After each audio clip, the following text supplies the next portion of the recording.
todos. É com muito prazer que eu dou início ao painel Spin-offs Acadêmicos no Brasil, onde vão ser faladas realidades e desafios do nosso país. Quero agradecer a presença de todos os palestrantes e dizer que esse painel reúne esses palestrantes especialistas renomados brasileiros na área de ciência, tecnologia e inovação, que vão nos brindar com histórias reais, relatar os desafios que eles já enfrentaram e também aqueles que eles acham que vão enfrentar no futuro, para que suas empresas de base tecnológica, vinculadas às universidades onde atuam e também nas áreas, nas empresas onde atuam, possam funcionar como estruturas mobilizadoras de desenvolvimento econômico e social regional, formando pessoas e gerando riqueza para o nosso país. Uma spin-off acadêmica é uma empresa criada para explorar um conhecimento gerado a partir de um trabalho de pesquisa desenvolvido em laboratórios ou escritórios de uma instituição acadêmica. Algumas características importantes das spin-offs são relatadas na literatura e também nas leis brasileiras de inovação. São empresas que se originam em universidades, empresas que irão explorar inovações tecnológicas, patentes ou qualquer outro tipo de conhecimento produzido nos grupos de pesquisa das universidades. Empresas que têm fins lucrativos ou que têm impacto social de grande magnitude. Empresas fundadas por pelo menos um empreendedor da universidade, seja ele professor, aluno, funcionário. Geralmente, elas foram originadas de teses, dissertações, trabalhos de conclusão de curso, pesquisas de iniciação científica e tecnológica, trabalhos de disciplinas, entre outras atividades acadêmicas. Muitas passaram por incubadoras e aceleradoras, e algumas já são consideradas unicórnios, por serem avaliados em US$ 1 bilhão antes de abrir seu capital em bolsa de valores.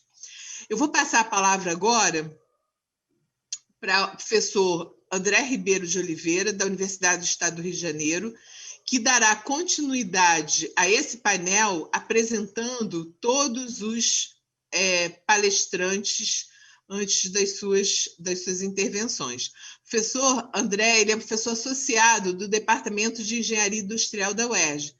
Possui graduação em Engenharia Eletrônica na Federal do Rio de Janeiro, MBA em Sistemas Integrados de Gestão pela UFRJ, mestre e doutor em Engenharia de Produção pela COP, na área de Gestão e Inovação, COP da UFRJ. Atualmente, ele é professor do quadro permanente do Programa de Pós-Graduação em Design da Escola Superior de Desenho Industrial e também do Programa MAIDAI, gerido pela Faculdade de Administração e Finanças da UERJ. Ele desenvolve pesquisas na área de design e inovação. Ele possui experiência na área de engenharia de produção, com ênfase em estratégia empresarial, atuando em gestão estratégica, gestão de inovação, empreendedorismo, design e design de negócios. Obrigada, então. A palavra com o professor André. Bom, boa tarde a todos. É um prazer de participar aqui na condição de moderador desse painel tão importante, junto com a professora Branca. Já temos alguns trabalhos em conjunto aí desde 2010, desde a minha entrada na Universidade do Estado do Rio de Janeiro. E quero agradecer também a participação, a presença de todos os convidados. E daremos início agora às apresentações dos palestrantes, começando com... Bom, a lista dos palestrantes incluía, como uma primeira palestra, a do Dr. Nívio Ziviani. Ele está em licença médica, infelizmente, apresentando uma ótima recuperação, mas, infelizmente, ele não pôde estar presente aqui no nosso evento. Vou apresentar o Dr. Nívio, mesmo ele não estando presente. O Dr. Nívio ele é professor emérito do Departamento de Engenharia de Ciências e Computação da Universidade Federal de Minas Gerais. Ele é membro do Conselho de Administração da CUNUMI, da Petrobras, membro do Conselho Consultivo de Transformação Digital no Instituto Brasileiro de Petróleo e Gás, PhD em Ciência da Computação pela Universidade do Waterloo, no Canadá, e membro da Academia Brasileira de Ciências e da Ordem Nacional do Mérito Científico, nas classes coordenador e grão cruz. Então, ele é um empreendedor, ele fundou empresas a partir do conhecimento gerado dentro da UFMG e é autor do livro do Projeto de Algoritmos e coautor de mais de 180 artigos científicos na área de algoritmos, recuperação de informações e inteligência artificial. Em seguida, temos a... Bom, vamos começar, então, pela palestra do Dr. Leopoldo Gomes Muraro.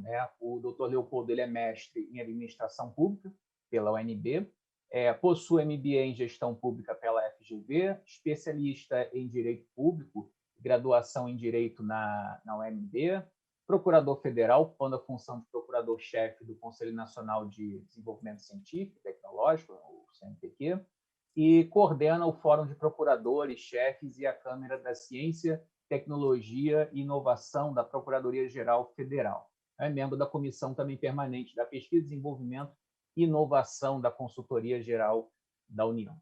E, seguindo a palestra do Dr. Leopoldo, temos a palestra da doutora Juliana Crepaldi, que ela é doutora em Inovação Tecnológica e mestre em Direito do Instituto Internacional Público, pela UFMG, coordenadora executiva da Coordenadoria de Transferência e Inovação Tecnológica da UFMG.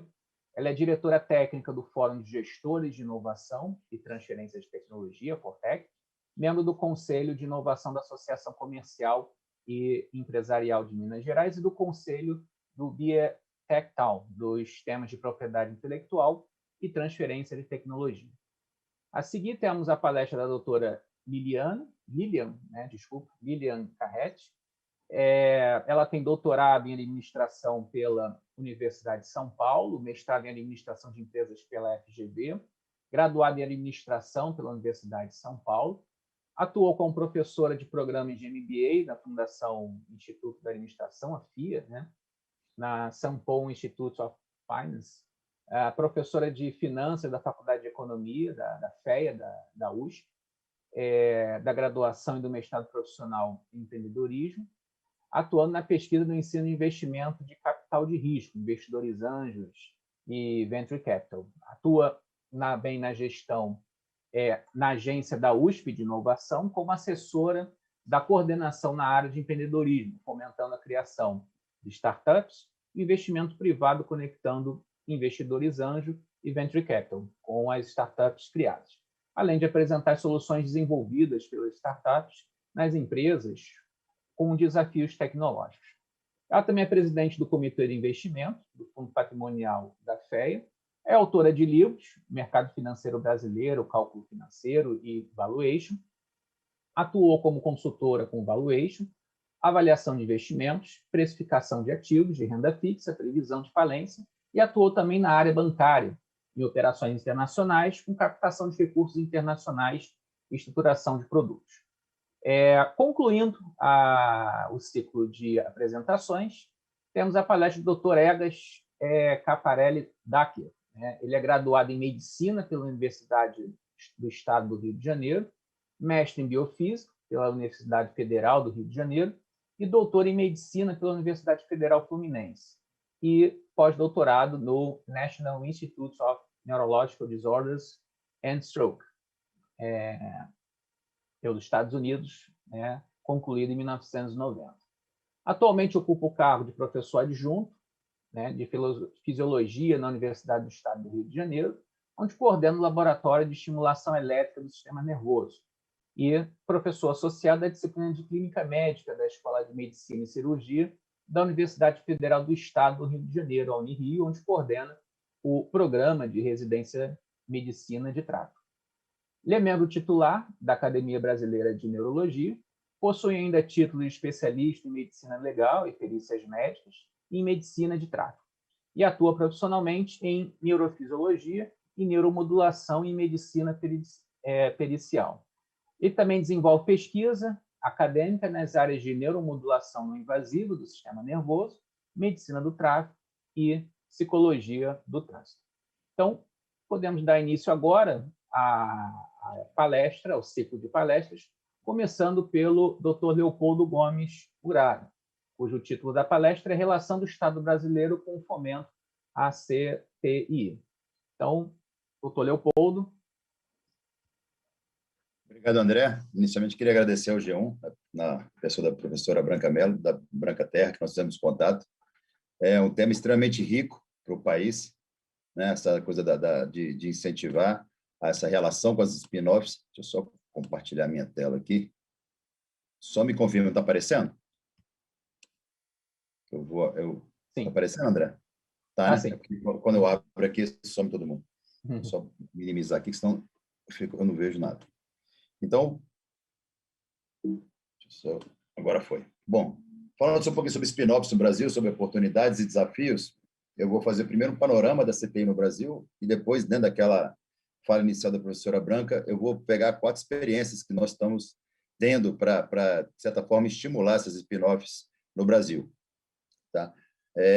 Dentro dessa questão dos panoramas, eu vou apresentar um gráfico, acho que vai ser um evento, né, de cunho mais internacional, interessante para a gente entender, dar uma situada no contexto nosso. Eu vou apresentar um trabalho que foi feito pela Thomson Reuters, ele é um pouquinho antigo, mas isso aqui a gente usa muito na época do Ciência Sem Fronteira, mas ele ainda continua mostrando uma característica nossa. É um estudo que eles fizeram com BRICS, né? Brasil, Rússia, Índia, China, e o S, em vez de ser South Africa, é South Korea. Né? Eles pegam primeiro mostrando a questão do PIB de cada país, agora por causa da pandemia ele acabou mudando, mas assim, o PIB brasileiro ele vinha numa ascendência junto com os outros países.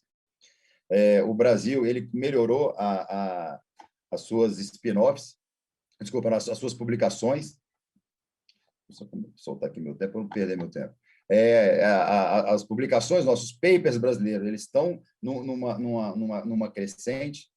Os artigos, né, os nossos papers, eles têm uma melhora de impacto, o impacto dos nossos artigos, eles estão crescendo também. Nós melhoramos os nossos números de mestre e doutores, né? A gente está na ascendência, a gente hoje tem mais mestre, a gente tem mais doutor, a gente tem paper de qualidade, o nosso paper está com impacto, mas a gente não consegue transformar isso em propriedade intelectual, principalmente em patentes. A gente fica lá embaixo. Então, mostra a importância que estimular spin-offs, estimular empresas de base tecnológica em busca de inovação, em busca de propriedade intelectual, sejam patentes, know-how, cultivares, né? A importância que isso tem para o país. A gente ainda não conseguiu vencer essa etapa. Assim, um exemplo aqui mais recente, 2019, se for pegar o Brasil e a Coreia do Sul, em termos de artigos publicados, né, de paper publicado, a gente está ali para e passo com a Coreia do Sul. Mas quando a gente pega em patentes concedidas na agência americana, a gente está lá embaixo.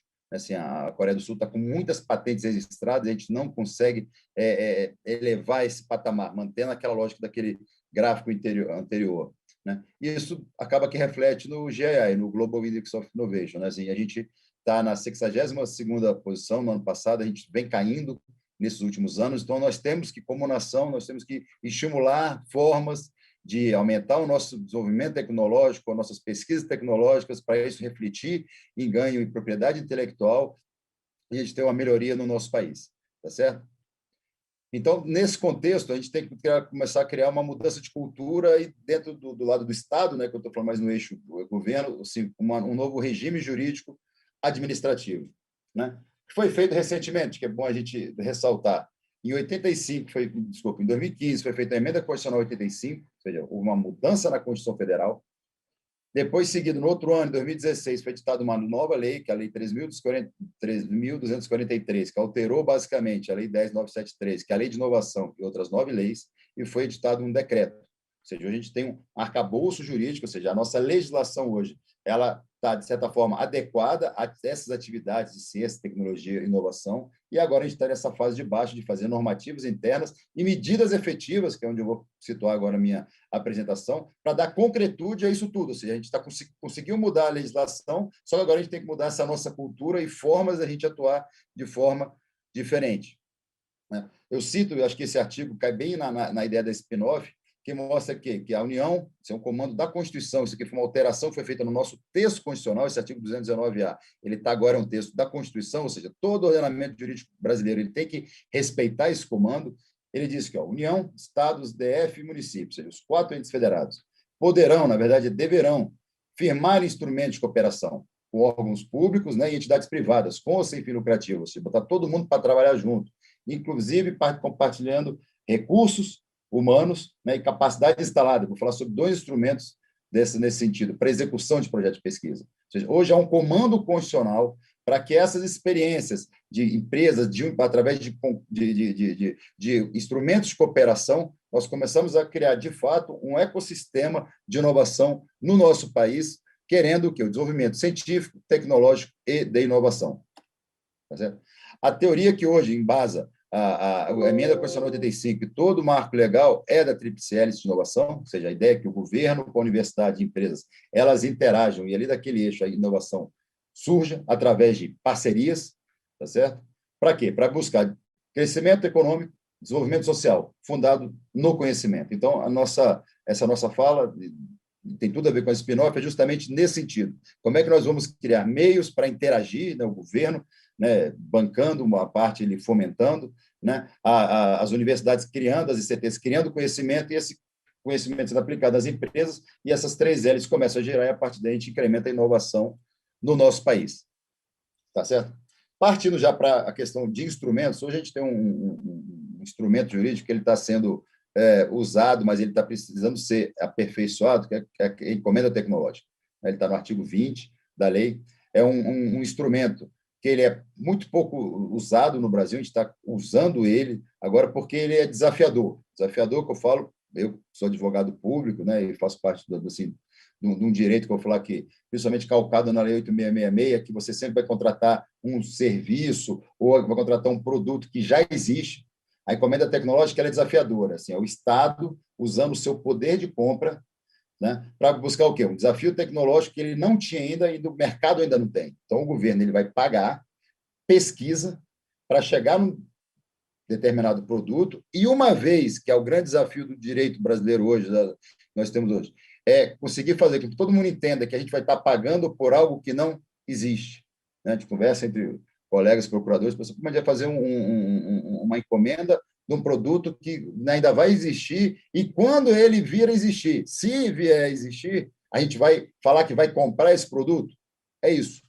Então, assim, tem um alto risco tecnológico envolvido, né? As spin-offs trabalham muito com isso, ou seja, aquela coisa de descoberta científica através de pesquisa, e cientificamente, muitas vezes, o resultado negativo ele é relevante, né? Mas na lógica, você pode mostrar, ó, a pesquisa está em tal sentido, de repente provou que naquele sentido ele não é correto, então você tem que mudar toda a sua pesquisa, isso cientificamente é válido. Só que dentro do ordenamento jurídico, tem que prestar conta, tem que mostrar o que foi feito, a gente está tendo que fazer um rearranjo para que todo o sistema de controle e o sistema jurídico também entenda que há a possibilidade hoje na lei, né, na Constituição, na lei, no decreto, que permita que nós façamos instrumentos jurídicos onde o Estado paga, ele investe na pesquisa, e no caso da encomenda, uma vez tendo sucesso, o Estado vai poder comprar, né, você pode falar, no caso da vacina foi muito claro, o Oxford e a AstraZeneca, quando a gente fez lá atrás a encomenda tecnológica, o governo brasileiro fez, a vacina estava ainda na fase 3.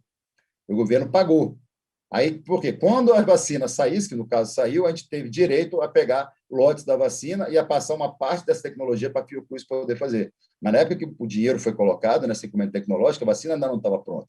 Né? Então, a encomenda é um instrumento que ele tem que ser mais valorizado. Hoje, na AGU, tem uma Câmara, dentro da Consultoria Geral da União, que está sendo feita uma minuta dessa encomenda tecnológica. Né? Espero que na próxima vez que a gente estiver falando, essa minuta já esteja pronta para dar segurança jurídica, que é um pouco mais complexa, mas é um dos instrumentos que eu acho que é interessante da gente começar a usar no nosso país, tanto para grandes coisas como pequenas, mas do Estado começar a estimular, né, pesquisas que, uma vez saindo o resultado, o Estado possa comprar essa coisa que ainda vai vir a ser no futuro. Falando um pouquinho sobre instrumentos hoje, que já estão consolidados, né, eu até posso passar esse material para vocês, ele está consolidado num arquivo. Existe uma Câmara Permanente de Ciência e Tecnologia na Procuradoria-Geral Federal. É um trabalho que nós somos 9 procuradores, que nós estamos fazendo minutas de instrumentos que têm previsão no marco legal. Né? Hoje já tem 7 instrumentos prontos, é o acordo de parceria para a PDI, que serve de acordo-mãe para fazer esses ambientes promotores de inovação. O segundo é a questão de aquisição e contratação de produtos para pesquisa, ou seja, o pesquisador que está ali órgãos públicos, na hora de contratar matéria para pesquisa, ele tem que fazer um processo de dispensa de licitação. Um modelo de acordo de cooperação internacional, ou seja, se alguma ICT, alguma agência de fomento quiser fazer uma relação internacional, tem um modelo pronto, né? E 3 instrumentos que eu vou falar sobre ele. Um é a questão do termo de outorga, que ele vai falar do bônus tecnológico, que eu vou falar daqui a pouco, outorga de uso de laboratórios e contrato de prestação de serviço. Esses 3 eu vou falar. E, por fim, que é um contrato que envolve transferência de tecnologia, ou seja, uma vez que uma ICT tem a sua propriedade intelectual, como é que ela faz para transferir? Né? Vai ser cessão, licenciamento, né? Então, esse já tem a previsão para isso. Esse material que eu vou passar para vocês, que vocês podem divulgar à vontade, vocês vão ver para cada um desses instrumentos, sempre vai ter um parecer jurídico, minuta ou minutas do instrumento e um checklist, ou seja, um parecer jurídico, para dar um embasamento, né, jurídico, para explicar o que trata cada um desses instrumentos. Depois, uma minuta, que é um template, vai estar lá assim, vai estar as partes em branco, objeto, vai estar em branco para preencher, e e as cláusulas que são necessárias para formar esse instrumento, e o checklist, que já é aquela coisa mais chão de fábrica, assim, para quando você for instruir esse processo, qual é a documentação que a lei exige para que faça. Alguns têm juntada de certidão, nota técnica do NIT. Então, assim, alguns, dependendo de cada instrumento, ele tem o seu checklist. Então, esses instrumentos eles já estão prontos, os órgãos públicos, né, as procuradorias das fundações públicas e das autarquias federais, elas já estão seguindo esse padrão. Até hoje eu estava conversando com o pessoal da CNI, os empresários também estão começando a ter interesse nesse material, porque fica muito mais fácil na hora de se relacionar com o Estado, né, dentro da lógica ali da Tríplice Hélice. Então, a ideia, né, voltando aqui um pouquinho, esses 7 instrumentos estão nessa coletânea que eu vou passar para vocês. Só peço desculpa, porque isso era para estar num site, mas como o governo federal está migrando para o gov.br, a nossa página está um pouco bagunçada, então a gente prefere encaminhar esse arquivo em Word, que eu vou passar para vocês, depois pode ser distribuído e pode ser divulgado. Tá certo? Falando especificamente de cada um dos instrumentos, primeiro é um instrumento que fala sobre a outorga de uso do laboratório. Ou seja, hoje a lei permite que toda a estrutura laboratorial existente nas ICTs, na universidade pública, federal, ou estadual também, ou então da Fiocruz, de institutos de pesquisa, a empresa ela pode chegar e utilizar essa estrutura laboratorial que existe. Ou seja, a empresa, muitas vezes pode ser até uma spin-off também, que é pequena, não tem dinheiro para montar um laboratório, ao invés de fazer isso, ela pode chegar e quiser fazer um teste, fazer utilizar algum material, ele pode fazer alguns tipos de acordo, né, com as universidades, com os centros de pesquisa e utilizar esse laboratório. Né? Nas minutas que eu estou encaminhando, que está nesse material, você vai ver que tem 3 tipos de acordo. Do mais simples para o mais complexo. Se for, de repente, assim, estou querendo fazer 1, 2 testes com equipamento tal, aí faz um ato de autorização, um contratinho ali de autorização. Se for uma coisa mais complexa, vai ter que, de repente, usar o ano inteiro, 3 vezes por semana, aí faz um de concessão. Então, tem uma autorização, que é a coisa mais simples, permissão, que seria o meio termo, e a concessão, que é um negócio, algo mais complexo. Né? Para ficar claro o quê? Que hoje, empresas, incluindo spin-offs, podem ter acesso à estrutura laboratorial de CTs públicas, né? Numa lógica inversa do que costuma ser. Né? Geralmente é o Estado que paga para usar, que não, que é o privado que vai pagar para utilizar bens públicos. Segundo lugar, o instrumento já está pronto, que é o contrato de prestação de serviço para a PDI. Né? Aqui, dessa mesma forma, a empresa pode contratar, né, serviços tecnológicos, ele difere do serviço comum da universidade, ou seja, esse tipo de serviço que tem tecnologia envolvida para prestar o serviço dentro de empresas. Aí é o público prestando serviço no privado. Aqui também, dentro daquela lógica de que é o privado dando dinheiro para o público, a gente tem essa necessidade, até no nosso parecer, de deixar isso bem claro, porque isso foge da regra do direito administrativo brasileiro, que eu sempre repito, do Estado pagando aqui não, que é o privado que paga, para ter acesso a tecnologias que as ICTs têm e que esses serviços tecnológicos possam ser prestados dentro da empresa, né, para ter um incremento da tecnologia empresarial. Tá? E, por fim, não estoura meu tempo, o bônus tecnológico, né? Que é uma novidade. Isso aqui, eu acho que para spin-off, ele é extremamente importante. O governo federal está tentando voltar a estimular isso, que está, obviamente, é notório num período de dificuldade fiscal, né? Mas são como se fossem vouchers para inovação, são os innovation vouchers da Inglaterra e de outros países europeus. É uma subvenção voltada para microempresas e empresas de pequeno porte, pequeno e médio porte, ou seja, onde se encaixam aí as spin-offs. né? Para quê? Aí a lei traz 4 hipóteses. Para pagamento de compartilhamento de infraestrutura, ou seja, aquele modelo anterior que eu mostrei, aquele contrato que já está pronto, né? Contrato, o acordo, né? Entre de uma spin-off, de repente, usar a estrutura laboratorial, o Estado vai poder fazer. O CNPq já fez tem um modelo que a gente tem lá no material, que está dentro do termo de outorga. Vocês vão ver lá assim, tem dentro do termo de outorga, que termo de outorga é um instrumento que é usado para pagar bolsa, auxílio, bônus tecnológico e subvenção econômica. No caso do bônus tecnológico, o Estado vai fazer uma chamada por meio de termo de outorga. Ele vai passar um dinheiro, de repente, para uma spin-off, e com esse dinheiro, com esse voucher, como se fosse um voucher de viagem que a gente tem, ele vai poder fazer o quê? Pagar a universidade ou um centro de pesquisa para usar o compartilhamento da estrutura laboratorial. Ele usaria aquele outro acordo. Mas as 4 hipóteses da lei é o compartilhamento de infraestrutura, né? O uso, de repente, de alguma estrutura, contratação de serviços tecnológicos, que é aquele outro contrato, por isso que eu fiz aquele link com esses 2 instrumentos, e para transferência de tecnologia. Né? Ou seja, se de repente uma spin-off está precisando de um know-how, está precisando de uma patente, com esse dinheiro do bônus tecnológico, ela pode também comprar e adquirir essa tecnologia. Né? Está previsto no artigo 26 da Lei 9283. Tá? Então, acho que nessa fala inicial, para eu não estourar meu tempo, tá? Obrigado, e depois vamos para os debates.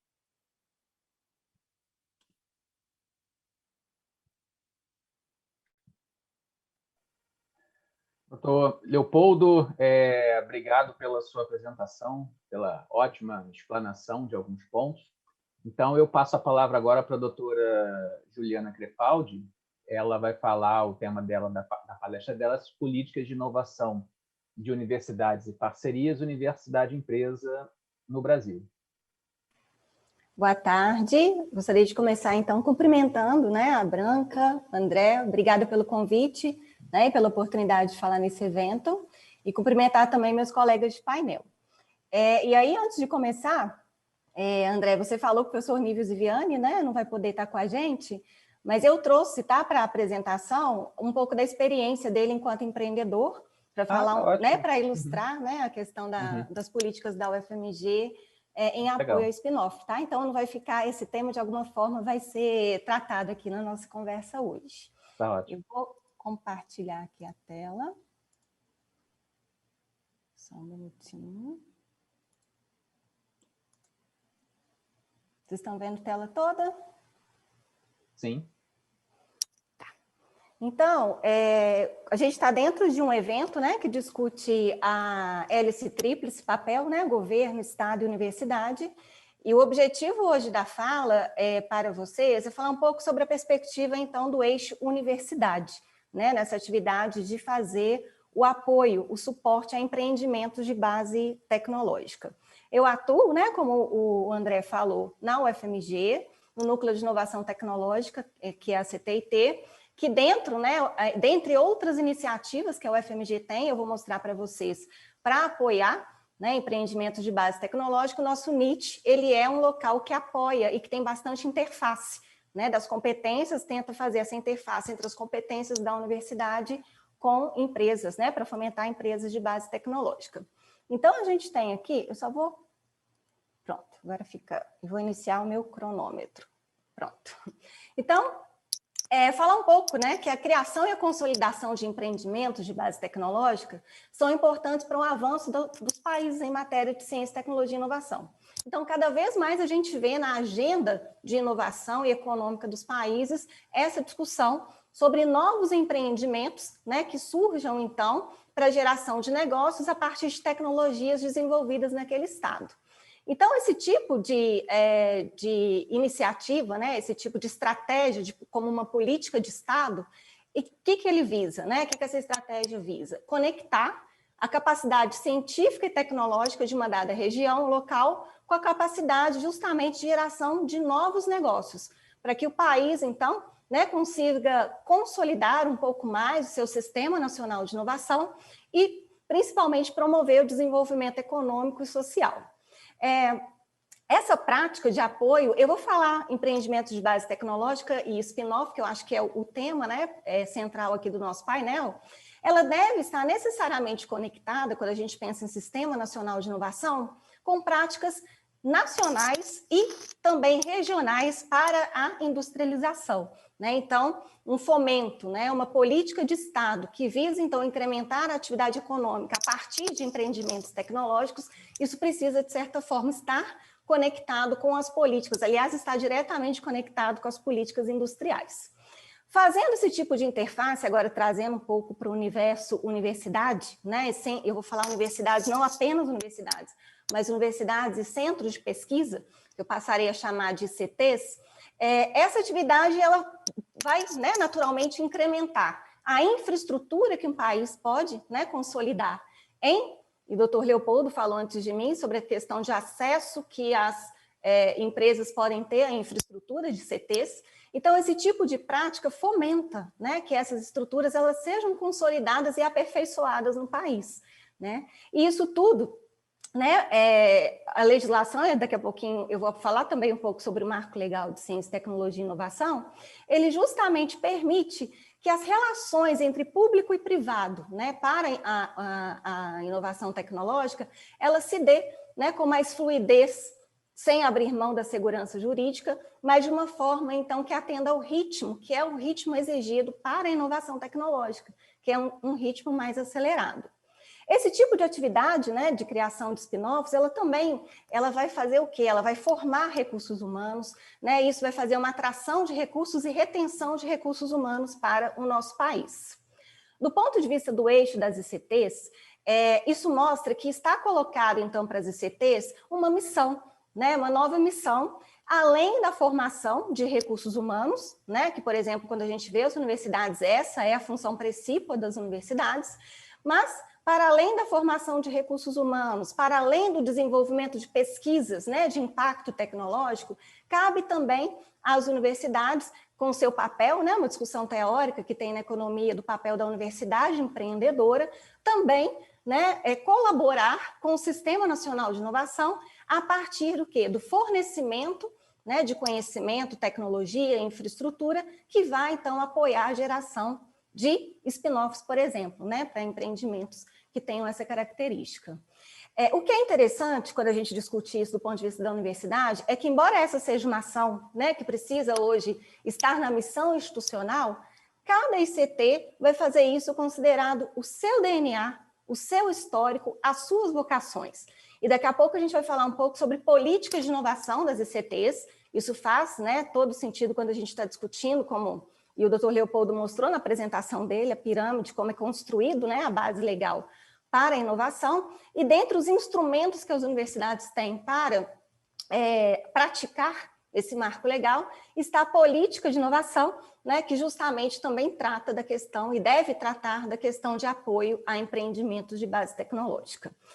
Tudo isso que a gente está falando reforça o quê? Reforça o papel, né, da universidade, da ICT, no contexto da hélice tríplice. Isso é fundamental, principalmente quando a gente considera países, né, como o Brasil, países em desenvolvimento, em que a gente tem ainda um ambiente não muito propício para a inovação, né, por diversas, né, razões, que a cadeia de inovação do Brasil ela ainda enfrenta muitos desafios. Então, para, né, o nosso contexto, faz mais sentido que a universidade atue, né, com esse apoio como universidade empreendedora, justamente para auxiliar que essas empresas que atuam numa atividade que é de risco tenham mais chances de sucesso em suas realizações, né, enquanto negócio empreendedor e de base inovadora.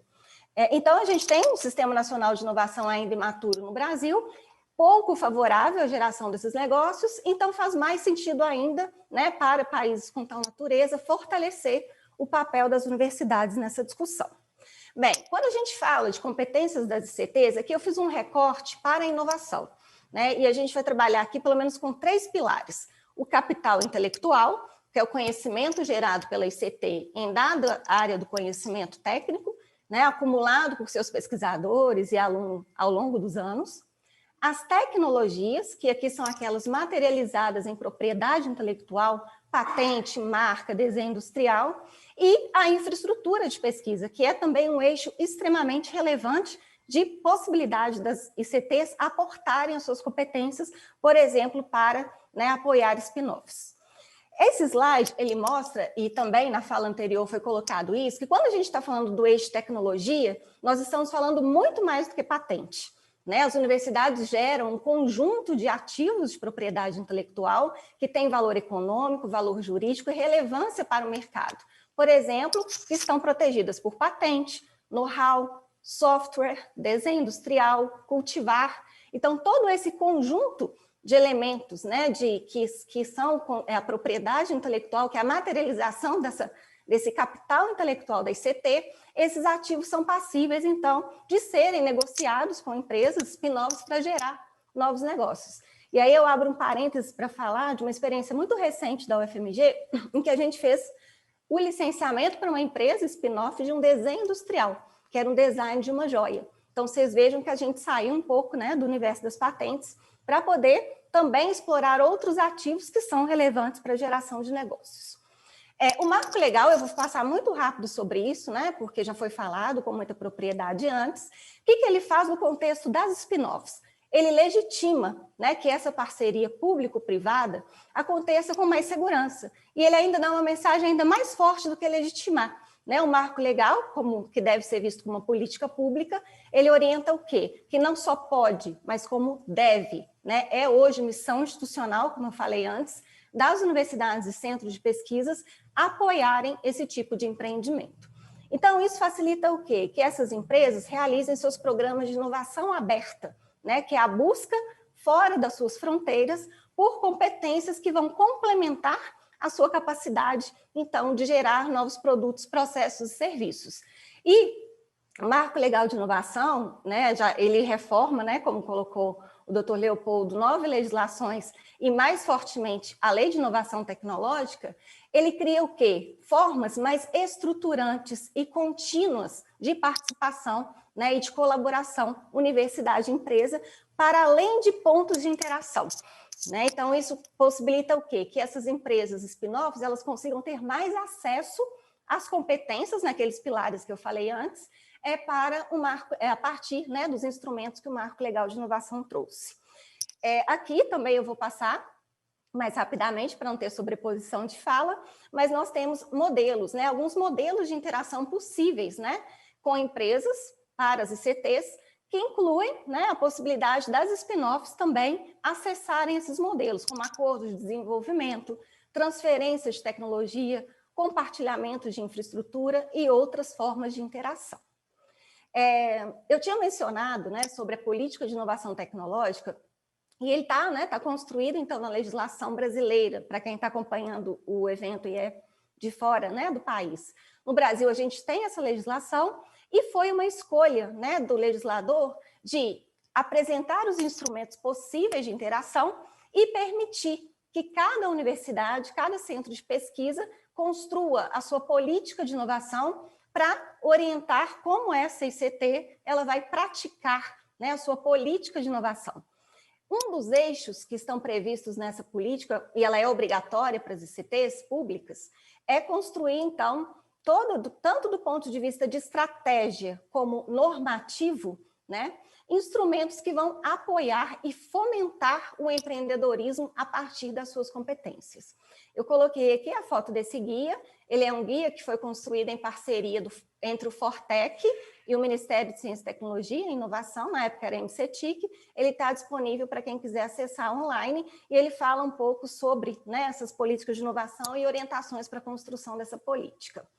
Falando ainda do marco legal, especificamente sobre a questão das spin-offs que tenham em seu quadro societário pesquisadores daquela ICT, veio uma alteração, né, no artigo 11, que permite de forma expressa que a universidade possa, né, então, licenciar sua propriedade intelectual para empresas que tenham seu quadro societário um pesquisador daquela ICT. Então, isso está no artigo 11, né, do Decreto 9283 de 2018. Então, o contrato, né, de transferência de tecnologia, ele pode ser celebrado com empresas que tenham em seu quadro societário aquela ICT pública ou o pesquisador público daquela ICT.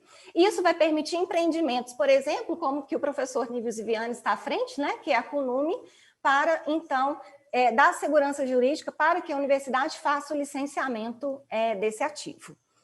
Vou falar agora sobre algumas experiências da UFMG, né, nesse assunto. Primeiro eu fiz essa abordagem mais geral, para entrar, então, como que a nossa universidade está praticando o apoio a empresas.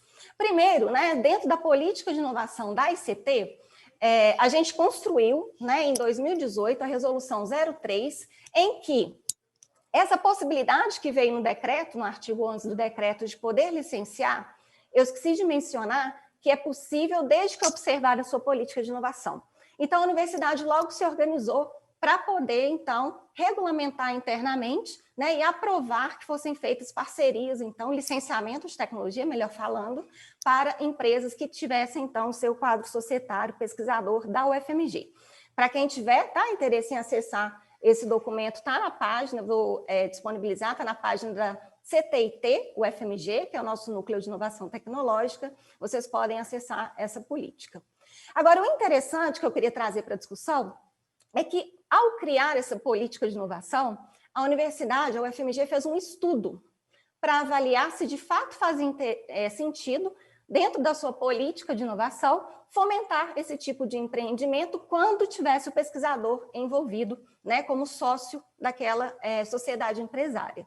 Para isso, foi criado um grupo de estudo, e eu vou compartilhar com vocês de forma bem rápida os achados desse estudo, né? Foi feito uma análise, né, a partir de dados do nosso núcleo de inovação tecnológica, de 32 casos de transferência de tecnologia feito no período, né, no corte temporal de 5 anos. E aí, esse estudo nós comparamos, dessas 32 empresas, 12 delas tinham pesquisadores da UFMG no quadro societário.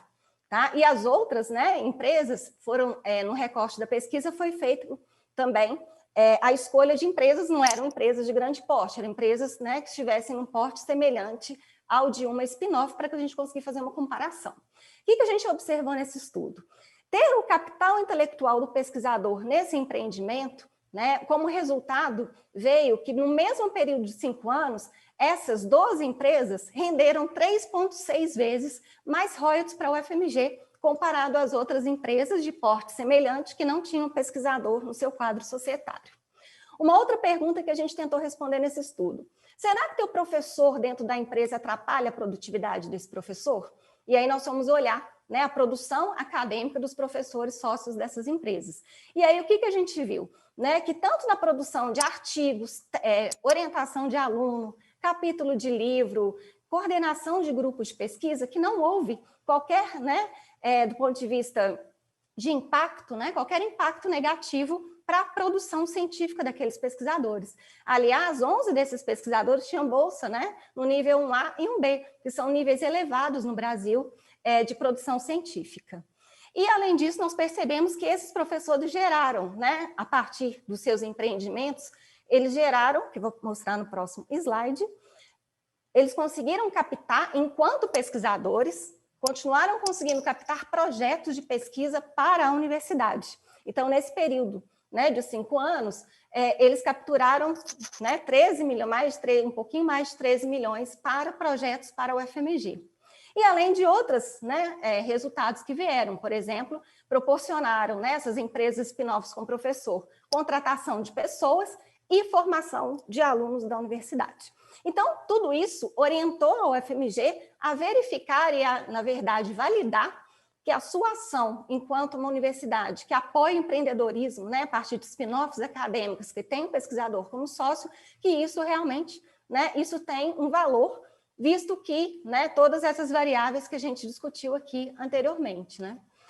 Ainda falando do contexto da UFMG, dentro do que eu vou chamar, né, na literatura tem essa discussão do ecossistema empreendedor da UFMG, nós temos a Fundepar, que é um fundo de investimentos de Venture Capital.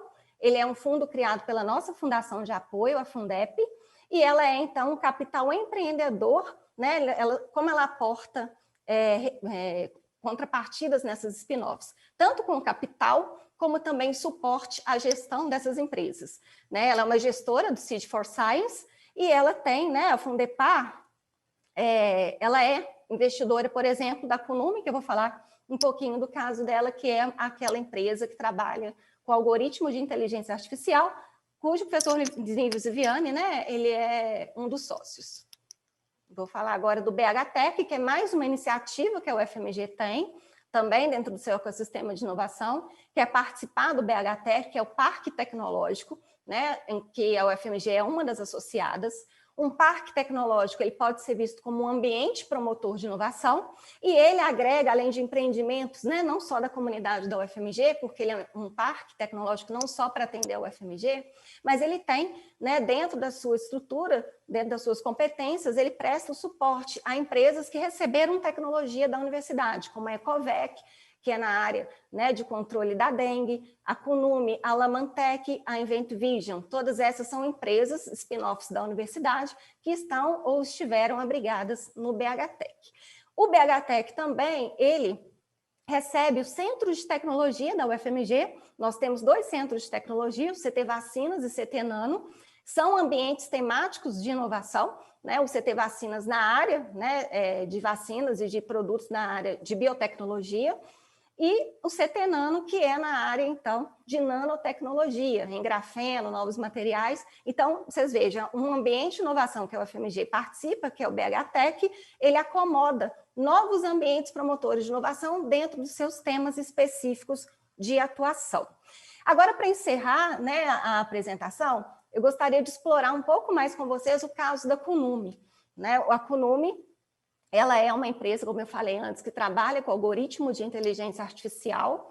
É um algoritmo que pode ser aplicado em diversas, aliás, ele pode ter diversas aplicações, tanto para a área da saúde, construção civil, então ele é realmente uma plataforma tecnológica. E o que é interessante desse caso que eu trouxe para a gente discutir? Primeiro, que o contrato feito da UFMG com a Kunume não foi para transferência de uma patente. Esse algoritmo é um know-how. Então, isso mostra, né, a necessidade das universidades e centros de pesquisa ampliarem o seu olhar para dentro daquele eixo de tecnologia, né, para não considerar apenas a patente como uma forma de expressão da sua propriedade intelectual. Então, essa transferência foi de um know-how. A universidade é usufrutuária de ações da Kunume, então a gente não recebe, né, a remuneração por essa PI por royalties, né, a gente recebe como uma participação da UFMG na sociedade.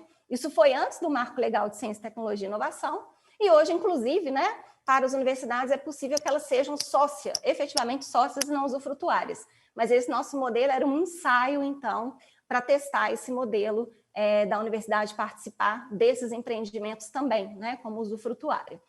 Os pesquisadores, tem pesquisadores da UFMG nessa sociedade, então isso mostra, né, a importância do capital intelectual, como a gente discutiu lá naquele estudo de caso que foi feito na UFMG. A Kunume está inserida no BHTEC, né, então ela é uma empresa que está inserida dentro de um ambiente promotor de inovação, com a participação da UFMG. Ela é uma empresa investida da Fundepar. Então, vocês vejam que eu estou tentando conectar todas as iniciativas de inovação que nós temos na universidade a partir desse caso. Ela tem vigente com a UFMG, a Kunume, um acordo de parceria em que foi criado um laboratório de inteligência artificial e esse local ele agrega pesquisadores, alunos, pessoas da empresa. Então, ele acabou criando dentro da universidade, dentro da sua infraestrutura de pesquisa, né? O Leopoldo falou sobre compartilhamento de infraestrutura, esse é um exemplo. Né? Então, esse LIA, esse laboratório, ele funciona dentro da estrutura da universidade. E ele gera, de forma contínua, nova propriedade intelectual, know-how, patente. Na semana passada mesmo, a gente fez um depósito, né, de know-how dentro do banco de know-how da UFMG, que veio a partir desse acordo LIA. E aí, como a gente gosta, né, também de fazer arranjos, a gente gosta de trabalhar em novas propostas de arranjo, o que está sendo negociada? Não o licenciamento ou a transferência dessa PI gerada no LIA, mas a cessão, a venda dessa tecnologia para a empresa em troca de aumento na nossa participação como usufrutuária. Isso é muito recente na legislação brasileira, apenas a partir de 2016 é que nós tivemos a possibilidade das universidades não apenas licenciarem, mas também cederem seus ativos de PI. E aqui, para finalizar esse exemplo, um tipo de colaboração com uma spin-off que gera, além de todos esses ativos que eu falei para vocês, ele é um local que fomenta a formação de recursos humanos, que está dentro da missão institucional de uma universidade. Então, vocês veem que é um local que tem uma formação contínua e que ajuda a conectar as pesquisas, né, realizadas pela UFMG com demandas reais. Um exemplo desse é o Observatório Covid, que roda dentro do LIA, e para vocês terem ideia, foram investidos R$561 mil para bolsas para alunos de graduação, mestrado e doutorado para realizar esse programa. Agora, finalizando, então, a minha apresentação, algumas considerações, eu acho que a gente tem muito mais reflexão para fazer, aí acho que nos debates a gente pode aprofundar. Primeiro, né, a necessidade que a gente viu aqui de, num contexto como um Sistema Nacional de Inovação como o Brasil, de ter o apoio das nossas instituições para fomentar, né, empreendimentos dessa natureza, a partir dos aportes de suas competências e das suas habilidades. É importante, isso aqui é um desafio, a gente tem começado a trabalhar com esse tema na UFMG, que apesar disso tudo que eu falei, né, para vocês ainda há um desafio de fazer o quê? Desenvolvimento de práticas para a solução de conflitos de interesses. Então, em que medida, né, a universidade ela vai harmonizar, né, essas parcerias de uma empresa que tem seu pesquisador com a participação desse pesquisador em projetos com a universidade. Então, é importante criar, e nós temos discutido isso com a AGU, em outras instâncias, uma forma de criar, né, uma câmara para gerir conflitos de interesses nessa relação. Isso tudo parte, né, que estamos discutindo aqui, de um aprendizado, e aí na economia, né, tem o termo learning by doing, a gente não tem tempo de parar para poder pensar e então praticar, a gente vai realizando as ações e ajustando e acomodando as alterações necessárias a partir das nossas ações. E é isso, né? E que última coisa, né, que eu vou colocar para a gente discutir, é que no Sistema Nacional de Inovação em que a gente tem a hélice tríplice, você tem uma série, uma cadeia, né, para spin-off prosperar, que vem disso tudo que eu falei para vocês, mas vem de muito mais coisas, né, de várias outras iniciativas, como necessidade de investimento público, né? Então a gente viu aí, por exemplo, as encomendas tecnológicas que o Leopoldo falou antes, Venture Capital, né, iniciativas da empresa, né, do setor privado, as demandas de compra do Estado, de novo, um exemplo, as encomendas tecnológicas, incentivos fiscais, o papel das agências reguladoras e o papel do marco legal em toda essa discussão. E só o último ponto, né, que a gente teve aprovado essa semana, o marco legal de startups, que eu acho que tem esse propósito de alavancar também no Brasil a realização, né, de empreendimentos dessa natureza. Muito obrigada, acho que é isso que eu gostaria de compartilhar com vocês.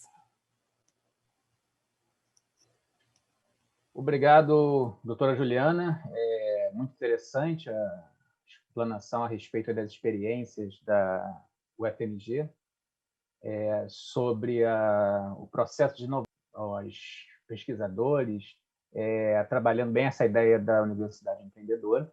E passamos agora a palavra para a doutora Lilian Sanches Carrete.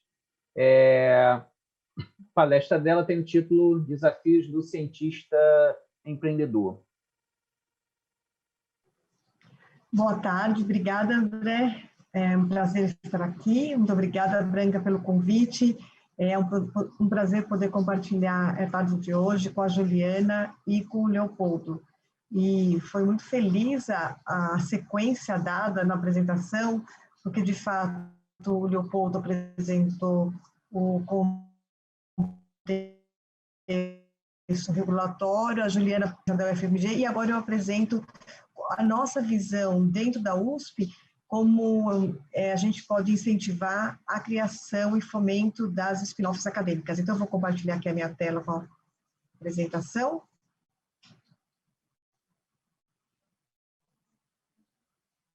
Vocês estão vendo? Sim. Tá claro? Tá Sim. ótimo. Então, a gente vai falar um pouco sobre os desafios, partindo da Universidade Empreendedora, a sua infraestrutura de empreendedorismo, onde nós temos os espaços de incubação e parques tecnológicos, fomentando o apoio ao desenvolvimento das startups. Se a gente olhar a universidade, a gente tem uma vocação enorme para gerar startups e, inclusive, startups de crescimento. Hoje, a gente consegue mapear que dos 15 unicórnios são ex-alunos da universidade. Então, é uma vocação da universidade, de fato, gerar novas empresas e gerar suas spin-offs. Quando a gente fala dos unicórnios,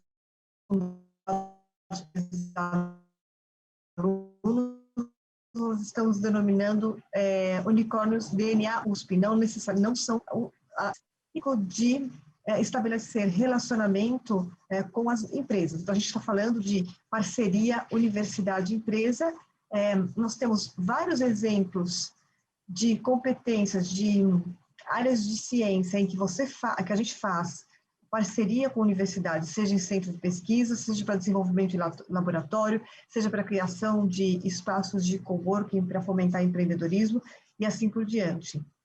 Então, nós temos um ambiente que fomenta a inovação, mas ainda como os dois palestrantes falaram anteriormente, nós temos muito a fazer, porque quando a gente olha, a gente busca os spin-offs a partir de know-how da universidade, nós ainda temos muita dificuldade em identificá-los, porque muitas vezes eles nascem independente de qualquer ação da universidade, e eles vão embora sem a universidade ter informação sobre ele. Então, a gente tem uma grande dificuldade sobre sistema de informação e como você tem acesso a isso. Quando a spin-off, ela parte, ou ela é criada a partir de uma tecnologia, ok, você tem pelo NI, licenciamento em tecnologia, e você tem esse registro. Mas hoje a gente enxerga o papel da universidade como exatamente fomentar a criação de novas empresas, e a criação de novas empresas vem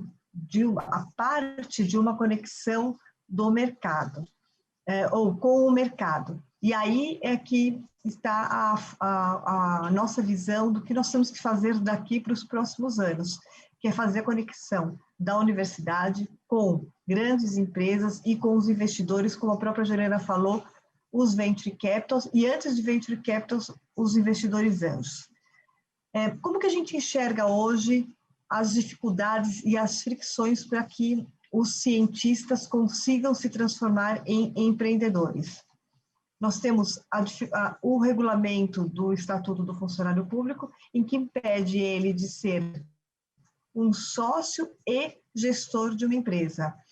Nós temos um desconhecimento pelos cientistas processo de transformação da sua tecnologia em uma startup. Além disso, não necessariamente só na transformação de uma startup, mas mesmo de realização de um convênio ou até mesmo de realização de um serviço. O pesquisador, ele não recebe informação suficiente para lidar e para conversar e para se conectar com a empresa. Ele decide sobre a sua linha de pesquisa, sobre o seu tema, a partir da sua curiosidade ou a partir de alguma linha de pesquisa científica. Não necessariamente aquilo que ele vai estar estudando pode haver alguma conexão com alguma demanda do mercado. Então, muitas vezes há uma dificuldade entre conexão daquilo que está sendo desenvolvido no laboratório com, de fato, o que a empresa está disposta a trazer do ICT para o mercado. Há também uma dificuldade de compreensão e de identificação do que a empresa quer, de fato, em inovação. Muitas vezes, o que a gente enxerga é que na hora que a empresa vai se conectar com a universidade, ela muitas vezes não consegue tomar decisão sobre que tipo de pesquisa ela está querendo contratar e qual é a maturidade até onde ela quer ir. Aí você tem uma desconexão entre o que o pesquisador, a experiência dele, a visão dele com relação ao desenvolvimento daquela tecnologia, daquela pesquisa, com o que, de fato, a empresa quer levar adiante. A outra questão é uma dificuldade de comunicação entre o pesquisador e a empresa, dissociação entre a visão do pesquisador e como ele se comunica e como ele descreve a tecnologia dele, como ele pode aplicar aquela tecnologia para a demanda da empresa. Então, há necessidade, sim, de uma intermediação que normalmente é feita através do NIT da universidade.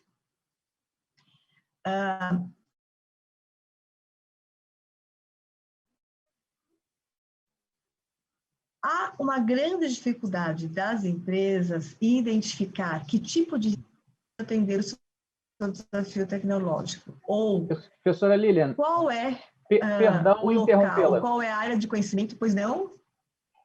O seu som ele está falhando um pouco. Eu sugiro desabilitar o vídeo. Isso, eu Pronto. acho que agora pode melhorar. Desculpa, é que estava falhando. Imagina.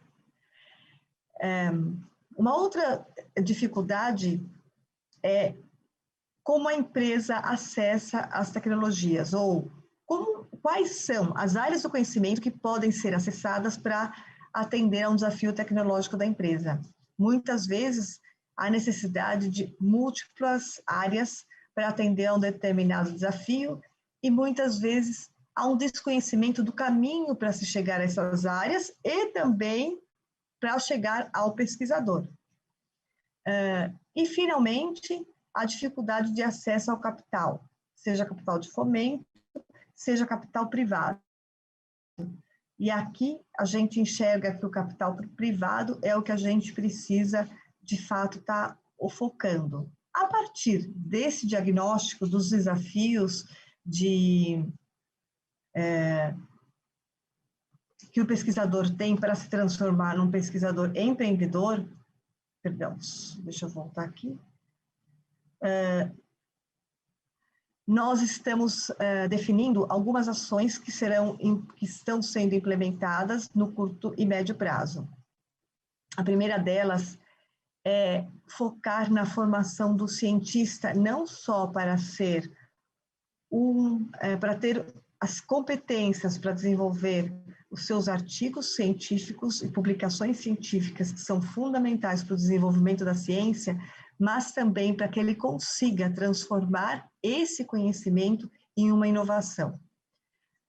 Para fazer isso, ele precisa aprender a se conectar com a empresa, ele precisa usar muita sola de sapato para visitar empresas, para ter reuniões com empresas, apresentar os seus serviços, começar uma relação comercial através de uma prestação de serviços, por exemplo, e a partir daí ele entender quais são as demandas do mercado e definir de fato a sua linha de pesquisa. Talvez tenha que inverter o processo de definição da linha de pesquisa. É muito difícil a gente conseguir fazer um licenciamento a partir de uma patente, ou dada a patente, como é que você consegue fazer o licenciamento? A taxa de licenciamento acaba sendo muito menor do que o desejado. Então, talvez a gente tenha que compreender a necessidade do mercado para, então, definir exatamente o desenvolvimento da tecnologia. Para que aconteça essa conexão do cientista com o mercado, na universidade nós estamos implementando alguns eventos, dentre eles o SciBiz, que é o evento onde a ciência se encontra com o negócio, Science Meets Business, onde nós conectamos no mesmo espaço, seja presencial, no ano passado, esse ano vai ser online, as startups com as suas tecnologias, as startups tanto que estão dentro das incubadoras da universidade, mas também fora da universidade. Nós convidamos cientistas, fomentando para que eles desenvolvam suas habilidades de empreendedores, para também apresentar as suas tecnologias, o seu know-how, as suas competências para o mercado. Então, dentro da universidade, nós trazemos as tecnologias através do showroom de tecnologias, as startups através de feira de startups, para se apresentar para o mercado, e aí mercado a gente entende as grandes empresas, muitas vezes, a maioria das vezes, aquelas que têm as iniciativas de corporate venture, e também os investidores privados de capital de risco, que são os venture capital, e também o investidor anjo, que entra no primeiro passo, no estágio mais recente do ciclo de vida da startup. E aqui, na verdade, o SciBiz não é um evento pró-USP, mas sim pró-universidade, onde nós queremos estimular a participação de cientistas e de startups de qualquer lugar do estado de São Paulo e do Brasil. Então, aqui eu faço um convite para todos que estão participando, para que, de fato, enxerguem isso como um local de conexão com o mercado. Nosso objetivo aqui é, de fato, desenvolver a ciência no nosso país.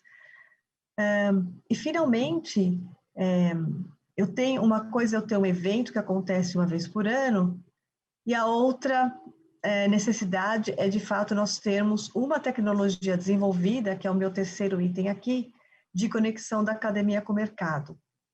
Aqui, sim, eu preciso de um sistema com algum tipo de inteligência para que eu traga e apresente em um formato que seja palatável pelo mercado as tecnologias. É uma plataforma tecnológica mesmo, então eu tenho espaço para o cientista apresentar aquilo que ele está desenvolvendo. Eu tenho que ter um espaço para startups se apresentar continuamente.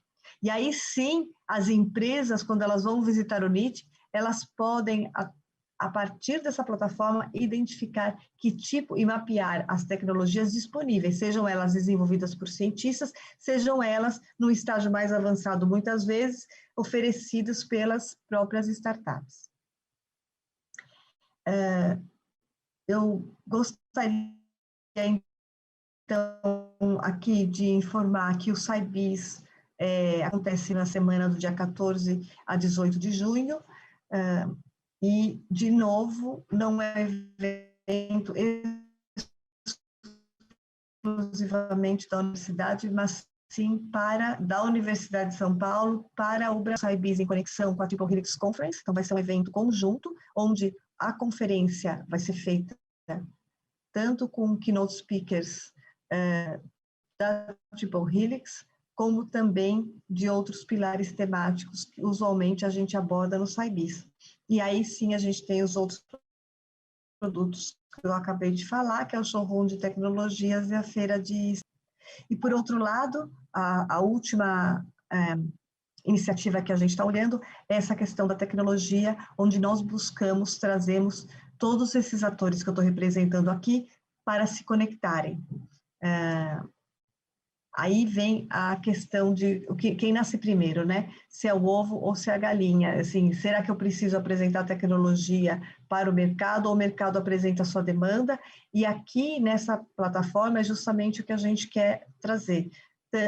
Não importa a direção, a gente tem que gerar a iniciativa, gerar a demanda de ambas as direções, né? Tanto o pesquisador apresentando sua tecnologia, a sua experiência, mas também a empresa apresentando os seus desafios, as suas demandas tecnológicas, a estudar, de fato, qual é o mais eficiente, né? Se a gente parte da demanda ou não, e provavelmente o que a gente vai acabar encontrando é que a gente pode ter iniciativas nas duas direções e que vai fomentar a criação de spin-offs. Bom, e com isso, a gente consegue, então, atingir superar algumas das restrições existentes para a criação de startups. Essa é a nossa hipótese e a gente está pronto para testar para os próximos anos. E quem sabe no ano que vem a gente já tem algum resultado para apresentar para vocês a partir dessas soluções. Eu agradeço, então, a atenção de vocês e eu fico à disposição para responder as perguntas. Ok, doutora Lilian, obrigado pela sua apresentação, excelente apresentação. As perguntas elas vão ao final. A gente tem mais uma palestra do professor Egas, e aí, após a palestra do professor Egas, a gente abre espaço para as perguntas e para o debate do painel, tá ok? Bom, então, dando continuidade aí ao ciclo de palestras, a gente, na verdade, é a última palestra, né, do professor Egas Caparelli, e o título da palestra dele é Estruturando uma Spin-off na Universidade do Estado do Rio de Janeiro, com apoio do programa MyDai do CNPq. Então, Professor Egas. Muito obrigado, André, pela apresentação. Eu vou compartilhar aqui a minha tela. Primeiramente, eu queria agradecer aí a organização do evento, a professora Branca, ao André, enfim, a todos os organizadores por me convidar a dar essa palestra. Na verdade, é um depoimento sobre a experiência que eu tenho tido, né, eu assistindo. Também tenho que agradecer por me dar a oportunidade de me educar aqui com essas palestras excelentes que eu acabei de ouvir, e que eu vi inevitável. Eu vi coisas que eu estou pensando, que a gente vem pensando durante esse processo, que eu vou relatar nessa minha palestra. Eu ouvi dito tecnicamente por especialistas, né? Eu aqui eu tenho tido reuniões com a Branca, com o André, com a Marise sobre estruturação desse nosso projeto, e eu tenho ouvido assim, com um tom de brincadeira, que na verdade eu sou o rato de laboratório para isso. Então, assim, na verdade essa palestra poderia ser impressões de um rato de laboratório. Quer dizer, um dia da caça do caçador. Eu tenho uma formação de cientista, agora tenho minha experiência de cobaio, que está sendo muito interessante, eu diria. Então, na verdade, nós e a professora Branca, também pela UERJ, junto comigo, nós ganhamos o edital, a UERJ ganhou com projetos nossos, o edital do CNPq, do MyDai, né? E o meu projeto, naturalmente, é um projeto usando um termo aí que o Leopoldo falou mais de chão de laboratório, né? Fazendo um projeto aplicado na minha área, que é neurociências. Então, e o da Branca é um projeto de estruturação da área de inovação, né, da universidade. Então, a gente tem tido palestras, tem tido reuniões conjuntas, e que muitas coisas que eu vou trazer essas experiências aqui, né? Bom, então, em primeiro lugar, eu queria agora, se eu conseguir passar, ok. Agradecimentos especiais, é claro, ao time, que é a professora Branca, o professor André, a professora Marisa Almeida, né, todos aqui presentes, ao time do MyDai, né, que tem, na verdade, me educado na área de inovação.